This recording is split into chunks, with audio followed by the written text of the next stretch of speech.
I'm Tony Lockwood, founder of Thompson Wright Partners, and I'm delighted to welcome you to the latest episode of Inside Track, where I discuss business transformation journeys with leading figures in industry. We are getting some great feedback on the podcast. Thanks to all of you who have sent us emails or commented on social media and shared previous episodes. It really is appreciated. One common theme is that you tend to get one small nugget from each episode that can help you overcome specific issues or challenges that you are facing from time to time. Alternatively, it gives you the spark of an idea to try out in the future. Please do subscribe and continue to share your thoughts. The more people that we can get to listen, the more people that we can help. Today's guest has significant experience across many sectors and has focused heavily on the digital transformation arena. I'm delighted to introduce you to Lipi Sarkar. Well, it's great to welcome you to the Inside Track podcast, Lipi. Thank you for joining us today. Your career to date has spanned consulting, industry, charity sector, technology businesses. So let's start off, as we always do, by providing a little context to our upcoming discussion, by just providing us with a brief overview of your career, if you would, please. Thank you, Tony. It's a pleasure to be in your podcast. So as you have rightly explained, so across different sectors and industries, I've worked with charity sector, I've worked with professional services, I've worked with Big Four, I've worked with big consulting firm. So my career is more about into technology, but also including the consulting aspect of it, which starts from, the people aspect, the process aspect, and technology is an enabler in that case, I would say. But yes, sometimes you work more on the technology, but bringing all those three things together. Right, absolutely. Thank you. And transformation means lots of things to lots of people. And the title of the podcast is Inside Track Business Transformation Journeys. So we always ask, again, just to put the context in place, we always ask people, how do you define transformation? Well, I see transformation as where your organization is trying to optimize the business processes or trying to bring some efficiency in their customer experience into their internal operational efficiency. But that the whole transformation journey is making sure that everybody is on board, bringing their workforce together, making that efficient, making it work as pertinent, using the right tools and technology.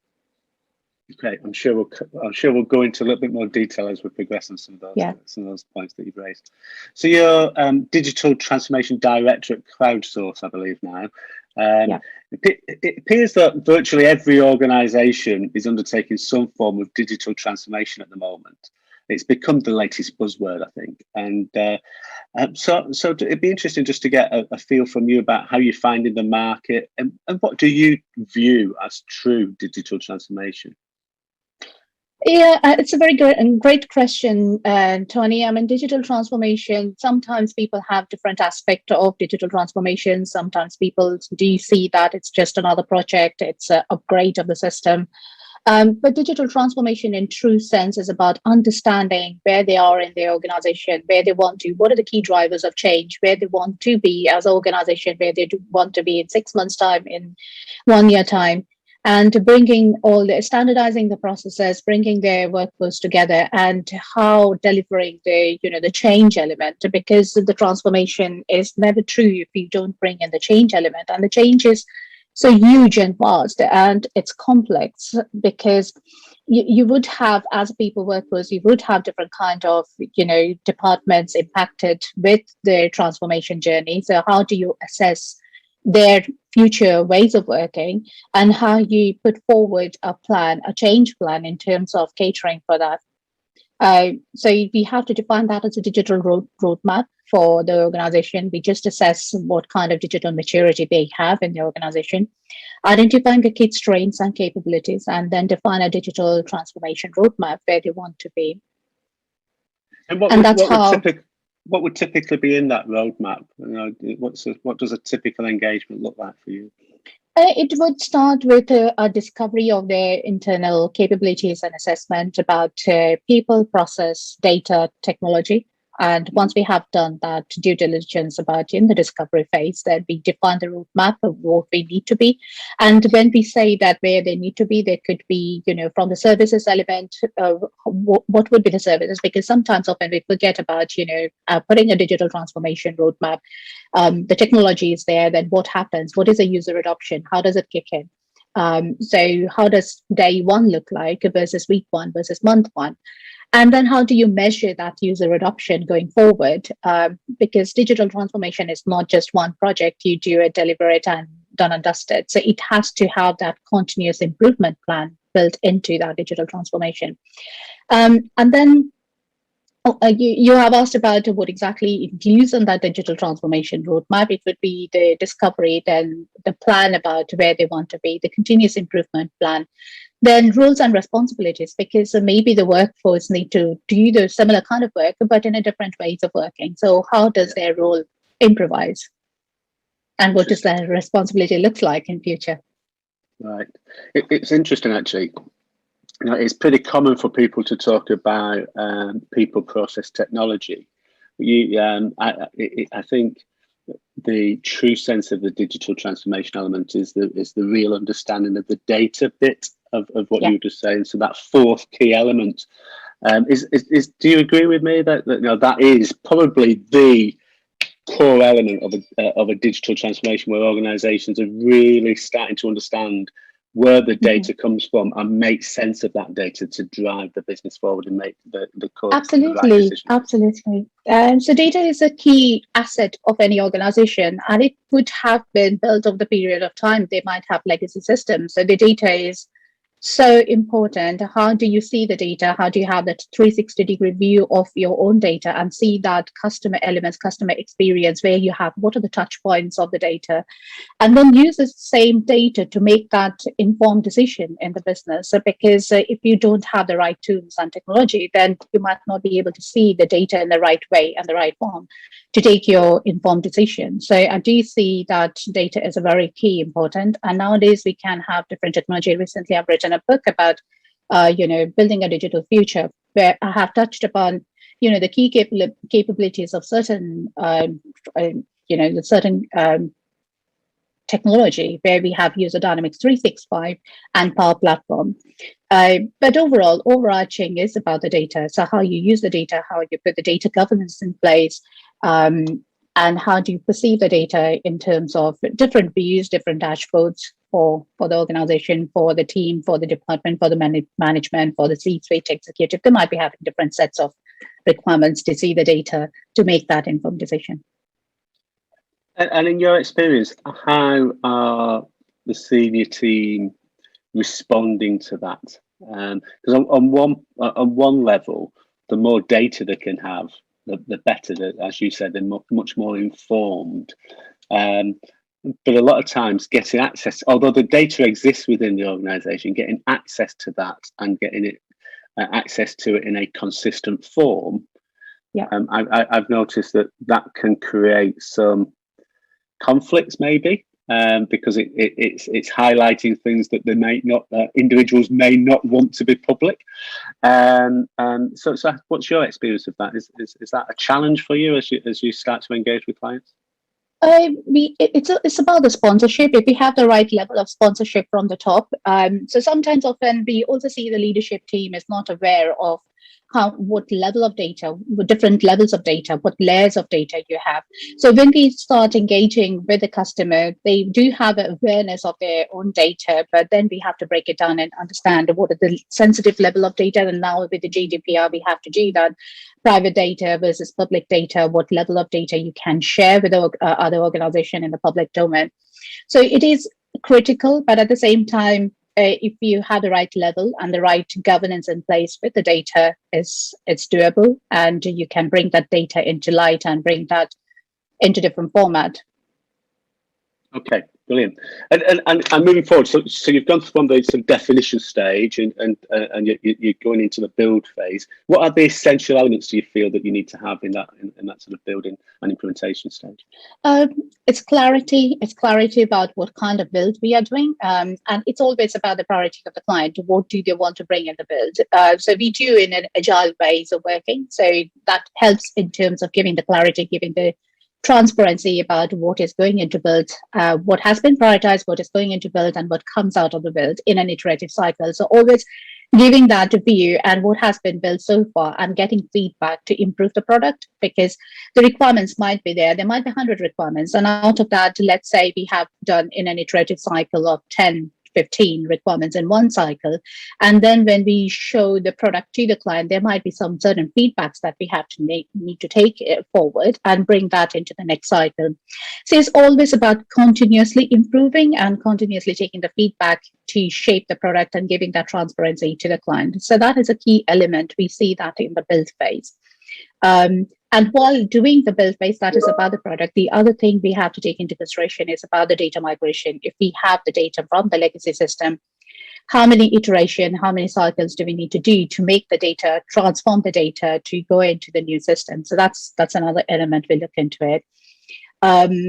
And then not to forget about the change, because the change runs in parallel and we can't leave the change up until the end once the product has been delivered. So we have to continuously look for different departments that will be impacted with the system, with the solution, with the new ways of working. So what can we bring along with that? And the familiarization of any kind of new product that has been built, what will it impact, how it will impact the people. So that happens in parallel. And towards the end of the build phase, I would say, when the product is in a much greater shape, then you obviously engage the client to do some testing and get the final feedback on the testing and training element is that. We also bring forward the service support model that it would look like when the product has gone live with the new ways of working, who will be responsible, accountable for the service support. So that's another element that is baked into when we start building, not to forget about all the other things that is happening. No, absolutely. And as you go through that process, there's a whole, as you say, a whole series of different activities there. Which of those do you typically find that sort of business leaders are most challenged by?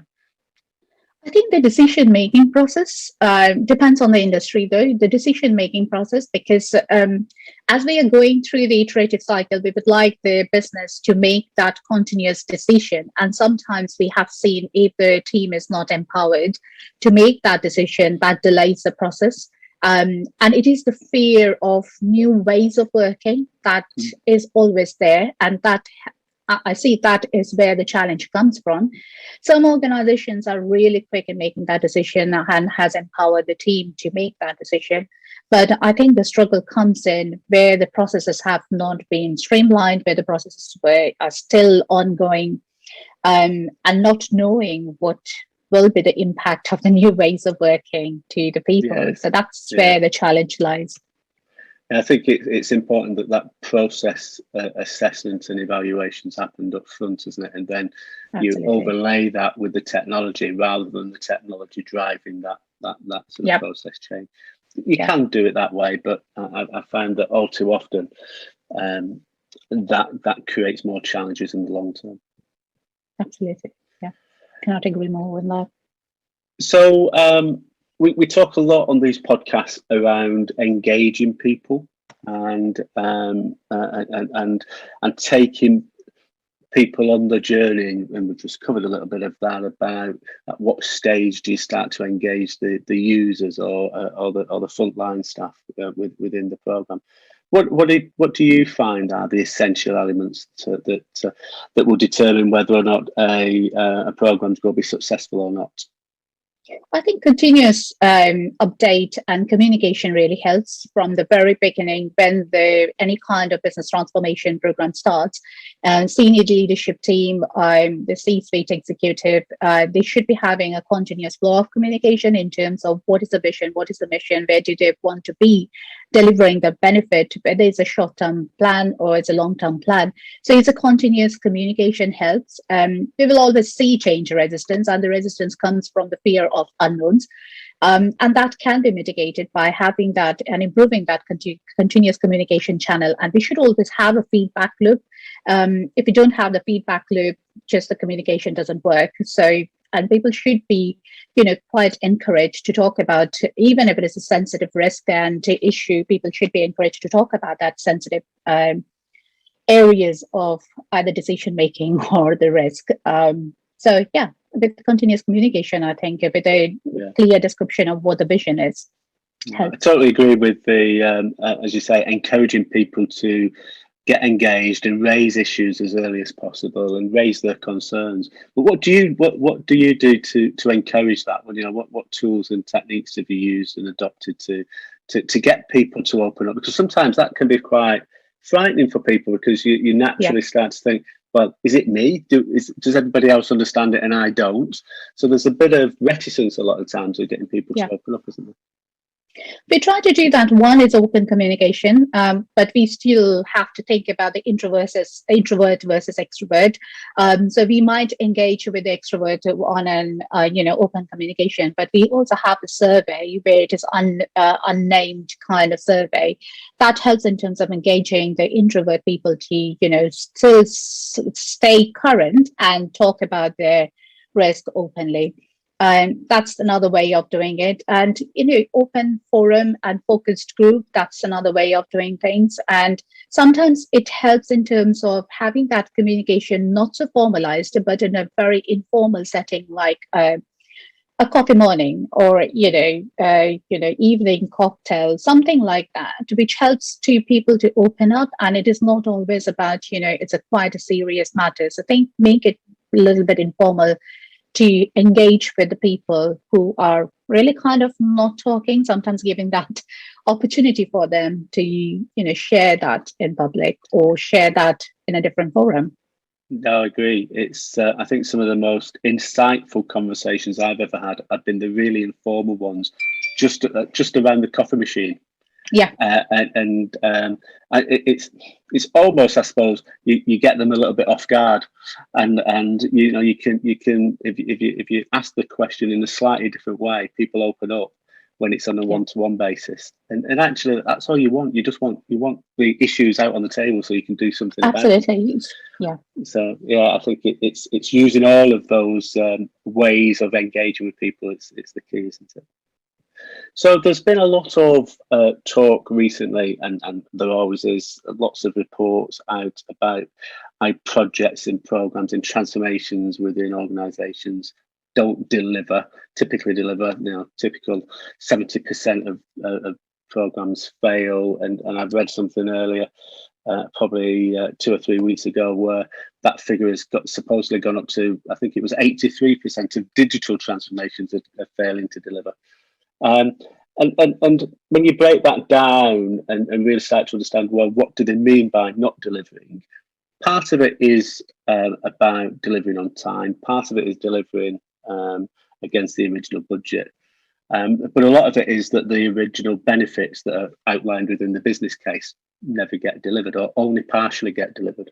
So what do you do to ensure that those benefits that are, as you say, outlined in the business case are tracked, and what do you do to ensure that they do get delivered? It is also about the realizing the benefits, isn't it? If we have defined the benefits of the business case, and if it is not tracked, it is not measured, then towards the end, we see that what is the measure against any kind of delivery or any kind of benefits. So what I try to do is, and also from Proceed, there was another stats about 6 times, if with the change transformation, it helps to, deliver the project on time, and 6 times more efficient. So we try to engage in all different ways. So one is using a very clear communication path through the tools in terms of how much we are delivering, what are we delivering, and how is it linked to the benefit? Are we delivering the right benefit, or do we see that the benefit at the current state of time has changed? And so what do we need to do with changing that and during our roadmap. It's not about delivering a plan with the right milestone. It's also about being agile and take that feedback loop, as I was saying rightly at the earlier. Like, you have to take the feedback and see if we are tracking the benefit. Is it still current? Whether benefit need to be slightly improvised or worded in a slightly different way. So that helps in terms of new ways of working. Like, if you wouldn't have ever imagined with the pandemic, completely all the digital transformation agenda, which was for the next 2 years, has been brought forward. So doing the same thing like we have been doing in the last 10 years wouldn't work. So how flexible we are and what are the technologies we are using to track it. So we do have different kind of technologies. And I would say from the Microsoft point of view, we are using DevOps to have that visibility, giving a continuous feedback in terms of these are the items that has been delivered, this is still pending, so what do you think about or what need to be prioritized? So prioritization is in the client's hand, in the customer's point of view. What do you think we need to do to move forward from A to B? And once we have done it, does it look right? Do we need to make any further changes? So have that continuous conversation really helps. No. It's interesting though. There's been interesting that you should start off with, have you got a benefits realization plan? Because all too often when you go into an organisation that have invested quite heavily in the thinking and the planning out of what they're going to do, and within the business case, it very clearly documents what the expected benefits are, then you say, okay, how are we going to track and what's your plan for delivering these benefits? It's not there. It's not something that's really built into the psyche of lots of organisations, and it's just as critical, I find, that you've got that plan for delivering those benefits and tracking those benefits in a structured way, as it is for all the other planning aspects that you do in terms of the building, the delivery. I would also say that some organizations are not digitally matured enough to have that tracking in place. So you would be amazed at how the project has started, where they do have a plan. Is it more about, tracking the benefit? Is it customer experience could be benefit, but there might not be much more details around it. What does it mean in terms of delivering the customer experience? Is it mean quicker, faster, speed? Or is it more about, the best experience that you will have, reducing the manual work? So those are the key things, and you have to put some numbers against it, like how much does it take, how much of time and effort does it take now, and where do you want to go, reducing that amount and effort. So sometimes it is there in their agenda, but it's not written down, not broken it down in terms of real tangible numbers. And then it becomes very difficult to track it if you don't have any tangible numbers to track against. But yes, that comes with the digital maturity of the organization. All we can do is, state the fact that this is where we are and where do you want to go moving forward.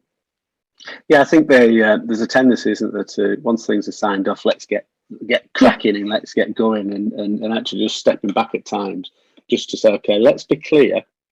We've got that end point, we've got that vision about where we're trying to get to, but let's put some clear metrics in place to determine that when we're there, we know we're there, or 6 months down the line, we know whether that we're still going in the right direction or not, given all the changes that can happen around. Absolutely. Brilliant. Well, thank you very much for that.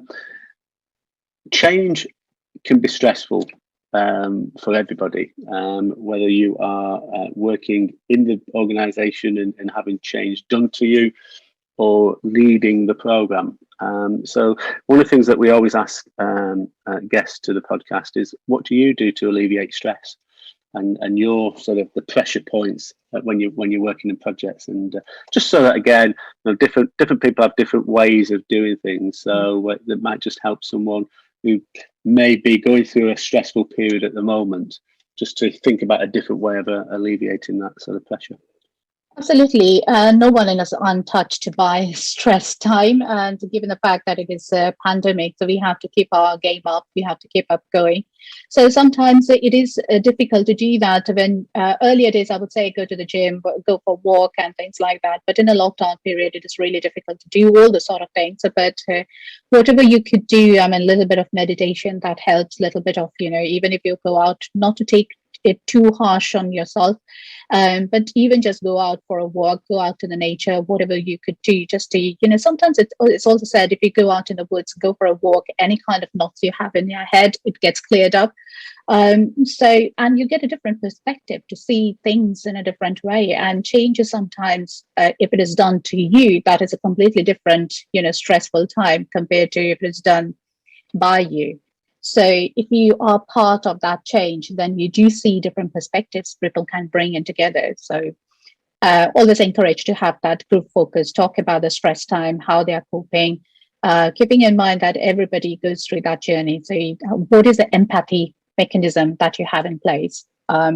So that helps to bring it forward. But everybody might be having a different ways of doing things. For me, a little bit of meditation, going out for a walk in the woods, that really helps. Yeah, and it's interesting. We get so many responses to that question, as you can imagine, because as you say, it's very personal. But the one consistent theme, it's about getting away and just giving yourself some space, whether that is a 10-minute meditation, whether that is a 1-hour walk in the woods, whether it's go to the gym or go. It's about taking you out of that environment that you're finding stressful and just giving yourself some time to think and time to settle and time to just to relax a little bit. And then when you come back in, yeah, the situation might still be there, but at least you can come with a slightly fresh perspective on things. The other thing I was interested to hear in your response was, if you are finding things stressful, don't try to walk away from it. Actually, try to engage with it, because once you engage in that change, you'll become much more aware of what's going on. And people in that change curve, people tend to get more stressed when they're unsure about what's happening. Yeah. And if we can get people through that change curve and start to accept it and embrace it, then not in every occasion, but in a lot of occasions, it's nowhere near as impactful as we originally thought it could be. So I think the stress comes from the fact of unknown, fear of what is going to happen to me. If I put that in that position, so if it is clear to me what is happening with the change, and then it is much more clearer in my head, in my perception, and then it becomes a little bit of accepting that change. Well, we finished with one question, which is, what's your one takeaway? For me, I'm a people person, so I would really, say that working with people really helps in terms of any kind of change transformation. It's not easy, but we can give it a try, and with the different perspectives, we can always keep trying to encourage and engage with the right amount of people and moving forward. Brilliant. Great way to finish, Lipi. Thank you very much for your time. Thank you, Tony. It's a pleasure to talk to you. Super, thank you. Once again, thank you, Lipi. If you have listened to previous episodes, you will, like me, have highlighted the common themes from all of the show. Yet one thing that I find really interesting is to listen to how different guests have approached different challenges throughout their career. The Transformation Leaders Hub is a great place for you to meet other people operating in this space. We proactively introduce you to other members and help and encourage you to develop your network and open up opportunities for each other. If you haven't tested it out already, please do take a look. www.thetransformationleadershub.com is the web address, and you can click on the link in the show notes. What you'll find is a whole range of people with lots of experience that are openly happy to share that. So a great opportunity for people to get to know people and build the network, and as I say, open up new opportunities. So with that, thank you for listening, and I will see you in a couple of weeks.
Equally, if you need support in delivering your change programs, TLH provides you with direct access to a large group of really experienced individuals.